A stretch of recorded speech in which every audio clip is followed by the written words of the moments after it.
in our Vogrimer or Nepsblachas, Corhamale, Shokadis, Kerabblino hen. So our Gorter Tuslish Nahimic Diva Gula Boilam just cooked a rave rod top a hort.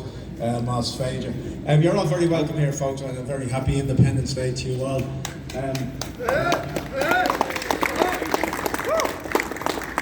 Here at the Mansion House, where 104 years ago today we declared our independence. Just before we kick off official proceedings at 12 o'clock with a reading of the Proclamation, just to give you a very, very brief rundown on how the day will pan out. We will read a few documents here, some very significant documents in relation to the first meeting of the Sovereign Dáil in the round room of the Mansion House here behind me. Then we'll be making our way off down to the GPO for a very brief stop. On our way up to Parnell Square to Vaughan's Hotel, and then a stone's throw away into the Garden of Remembrance then for the culmination of the day's official events, which will be the reading of the world's largest freestanding proclamation, 6 metres by 3 metres, or a bit bigger than that again, in front of the largest gathering of people in one place at the one time. That'll happen at 2:22, 22 minutes past 2 p.m. Okay. After that, the Castle Hotel is available for refreshments, food and drink to fuel yourselves up for the rest of the day, and then the official entertainment then will start at 4 o'clock in the Teachers Club. We've lots there. Kevin Barry's relative will be there giving a very quick speech. Christoph Sell, the man who put up the sound equipment here today. Thank you, Christoph. We have Kieran McGillarua, Siobhan O'Brien, the Tradigals, and finishing off the evening with the young Derek Warfield and the young Wolf Town. So it proves to be a great day, folks. So I'm going to hand you over to John Caulfield for the reading of the Proclamation. Go to me in a mic. Thank you, Barra. Poblach na Héireann, the Provisional Government of the Irish Republic to the people of Ireland. Irish men and Irish women, in the name of God and of the dead generations from which she receives her old tradition of nationhood, Ireland, through us, summons her children to her flag and strikes for her freedom. Having organised and trained her manhood through her secret revolutionary organisation, the Irish Republican Brotherhood, and through her open military organisations, the Irish Volunteers and the Irish Citizen Army, having patiently perfected her discipline, having resolutely waited for the right moment to reveal itself, she now seizes that moment, and supported by her exiled children in America and by gallant allies in Europe, but relying in the first on her own strength, she strikes in full confidence of victory. We declare the right of the people of Ireland to the ownership of Ireland, and to the unfettered control of Irish destinies to be sovereign and indefeasible. The long usurpation of that right by a foreign people and government has not extinguished the right, nor can it ever be extinguished except by the destruction of the Irish people. In every generation, the Irish people have asserted their right to national freedom and sovereignty.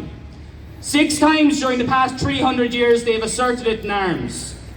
Standing on that fundamental right, and again asserting it in arms in the face of the world, we hereby proclaim the Irish Republic as a sovereign, independent state, and we pledge our lives and the lives of our comrades in arms to the cause of its freedom, of its welfare, and of its exaltation among the nations.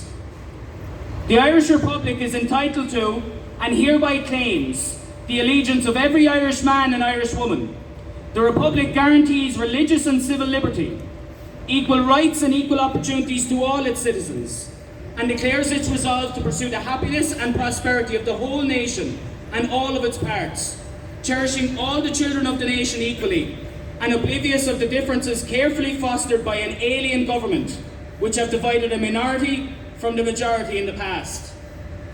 Until our arms have brought the opportune moment for the establishment of a permanent national government, representative of the whole people of Ireland and elected by the suffrages of all her men and women, the provisional government hereby constituted will administer the civil and military affairs of the Republic in trust for the people.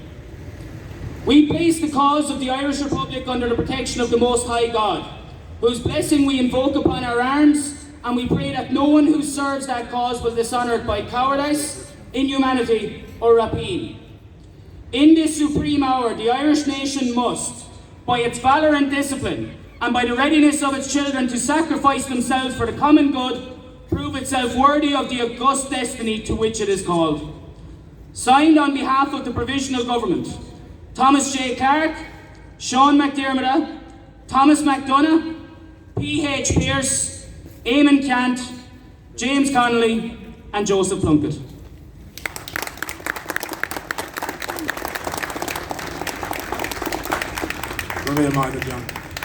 The Proclamation, folks, is the foundation of the Sovereign Republic of Ireland. It was ratified here on the 21st of January 1919 in the Round Room through the Declaration of Independence. Next up, folks, we're having a chairman address.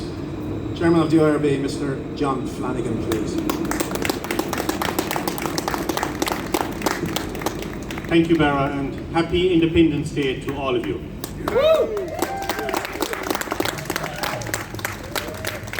As Barra rightly said, the Republican Proclamation of 1916 is the foundation document for our sovereign independent nation state for the 32 counties of Ireland. Barra will take you through what occurred behind these doors on the 21st of January very shortly. But before that, I just wanted to explain to you all, give you a little bit of a backdrop, what happened from the time that the 1916 Proclamation was executed, and those that executed it were thereafter executed themselves.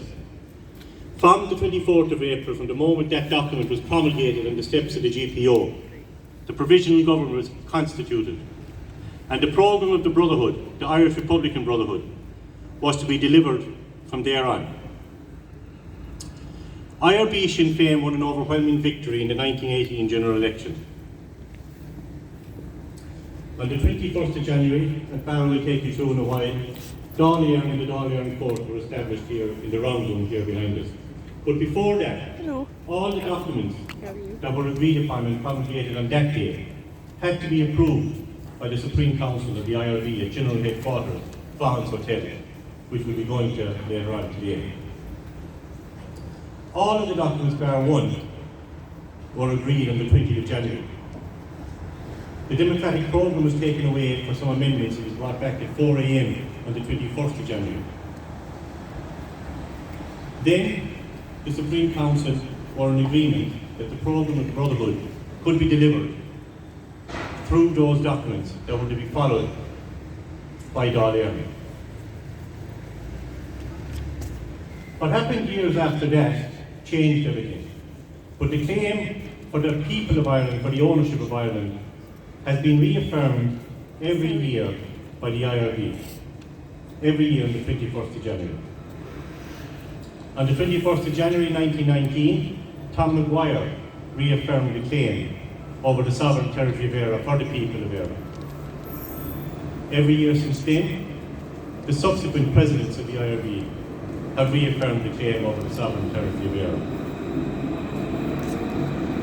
On the 21st of January 1919, the authority which was vested in the IRB since the 21st of April 1916 for the governance of a sovereign independent nation state, representative of the whole people of Ireland, rested in the bowels of the IRB.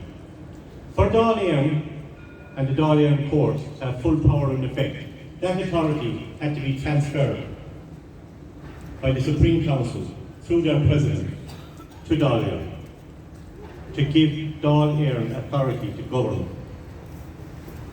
the sovereign territory of Éire. That authority was transferred on condition that the Dáil follow the programme of the Brotherhood to the full letter of the law, which, as I say, was to be delivered through the documents that Barra will explain to you shortly, that were promulgated here on the 21st of February. And it was transferred, the authority was transferred on condition that the programme would be followed to the full letter of the law, and failing which it reverted automatically to the IRB. Now in 1922, there was a so-called treaty put in place. It's very hard to find that treaty. We know about the Articles of Association, we know what they say, but we know that any treaty doesn't last for more than 100 years, according to the Articles of Association associated with that particular treaty. Those 100 years